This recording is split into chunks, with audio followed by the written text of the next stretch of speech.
Hello guys, आप सबका स्वागत है केडी एक्सप्लेनेशन चैनल में। तो आज हम एक्सप्लेन करने वाले हैं बिच एक्स रिच नाम के ड्रामा को। तो सीजन 2 के एपिसोड 1 में हमें दिखाया जाता है हाइन शिहुन से वीडियो लीक ना करने के लिए कह रही थी। तभी हमें अचानक किसी की चिल्लाने की आवाज आती है और हमें पता चलता है कि शिहुन बिल्डिंग से गिर चुकी है और हमें किसी को बिल्डिंग के ऊपर खड़ा हुआ दिखाया जाता है, मगर उसका चेहरा हमें नहीं दिखाया जाता।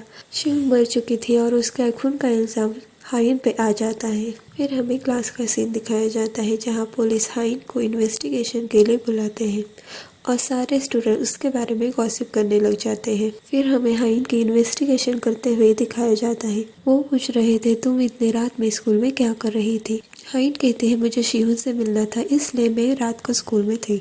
फिर वो पूछते हैं, क्या शिहुन तुम्हें परेशान करती थी इसलिए तुमने उसे मार दिया? हाइन कहते हैं, मैंने ऐसा कुछ भी नहीं किया और मैं टेरेस पर कहीं भी नहीं थी। फिर हमें जेना और यूनिन को बात करते हुए दिखाया जाता है। जेना यूनिन से पूछते हैं, क्या तुम्हें कभी किसी को जान से मारने का ख्याल आया है? यूनिन नहीं कह देती है। फिर हमें मिस्टर किम को दिखाया जाता है जो अपने स्टाफ पर शिहुन के केस की वजह से गुस्सा कर रहे थे। बाद में हमें हाइन के डैड दिखाए जाते हैं जो किसी से लॉयर के लिए पैसे मांग रहे थे, मगर हाइन उन्हें सुन लेती है और वो रोने लग जाती है। फिर हमें क्लास का सीन दिखाया जाता है जहाँ सभी हाइन के बारे में गॉसिप कर रहे थे और उसे परेशान करने के लिए उसके बुक में कीड़े रख देते हैं और कटर से उसकी नेक काट भी देते हैं। फिर जब वो वॉशरूम से बाहर आती है तब स्टूडेंट उसे फिर से बुली करने लग जाते हैं और उसके मॉम डैड के बारे में भी उल्टा सीधा कहने लग जाते हैं। ये सुनकर हाइन को गुस्सा आने लग जाता है और वो बुली को थप्पड़ मार देती है और फायर एक्सटिंग्विशर उनके मुंह पर मार के भागने लग जाती है।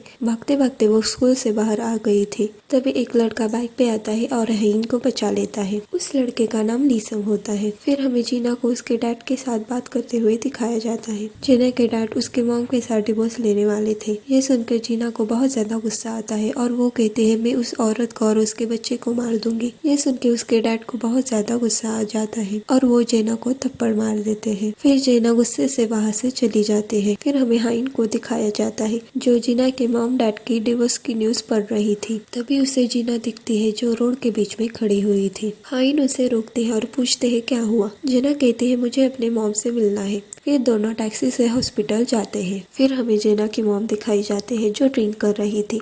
जेना ये देखकर बहुत ज्यादा गुस्सा हो जाती है और गुस्से में वो ग्लास तोड़ देती है। फिर हमें दोनों को बात करते हुए दिखाया जाता है। जेना की मॉम कह रही थी, तुम कभी भी मेरे जैसा मत बनना, कभी भी हार मत मानना और जो तुम्हारा है वो किसी को भी मत लेने देना। जेना कहती है, मैं कभी भी हार नहीं मानूंगी। फिर हमें हाइन दिखाई जाती है जो हॉस्पिटल के बाहर जेना का वेट कर रही थी, मगर जेना उससे बात नहीं करती और अपने डैड के साथ चली जाती है। फिर हमें जेना और यूनी को बात करते हुए दिखाया जाता है। जेना यूनी से कहते हैं, मुझे पता है तुमने ही मेरे बारे में रूमर्स फैलाए हैं और मुझे ये भी पता है कि तुमने ही हाइन को मारा है। फिर हमें क्लास का सीन दिखाया जाता है जहाँ एक लड़की आकर हाइन से कहती है कि तुम्हारे डैड टीचर ऑफिस में फ्लोर क्लीन कर रहे हैं। फिर जब हाइन ऑफिस में जाते हैं तब हाइन के पापा पैरों पर गिर के टीचर को रिक्वेस्ट कर रहे थे कि हाइन को स्कूल से मत निकालो। हाइन उन्हें रोकने की कोशिश करते हैं मगर वो नहीं रुक। फिर टीचर कहते हैं कि मुझे तुम्हारी मॉम से बात करनी है, मगर हाइन गुस्से में कहते हैं कि मेरी माँ मर चुकी है। उसकी टीचर उसे समझाती है, अगर तुम ऐसे ही करती रहोगी